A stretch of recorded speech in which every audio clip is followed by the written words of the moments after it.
18வது லோக்சபா தேர்தல் ஏப்ரல் 19ஆம் தேதி தொடங்கி ஜூன் 1ஆம் தேதி வரை மொத்தம் 7 கட்டங்களாக நடைபெற்றது. தமிழ்நாட்டில் ஏப்ரல் 19ஆம் தேதி ஒரே கட்டமாக வாக்குப்பதிவு நடைபெற்றது.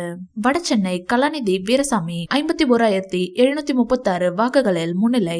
தென் சென்னை தமிழச்சி தங்கபாண்டியன் 23,744 வாக்குகளில் முன்னிலை. மத்திய சென்னை தயாநிதி மாறன் 36,839 வாக்குகளில் முன்னிலை வகிக்கின்றார். தமிழகம் புதுவையில் மொத்தமுள்ள 40 தொகுதிகளில் நாம் தமிழர் கட்சி 8 இடங்களில் 3வது இடத்தை பிடித்துள்ளது. புதுச்சேரி, தென்காசி, நெல்லை, திருச்சி, நாகை, சிவகங்கை, ஸ்ரீபெரும்புதூர் தொகுதிகளில் 3வது இடத்தில் நாம் தமிழர் கட்சி உள்ளது.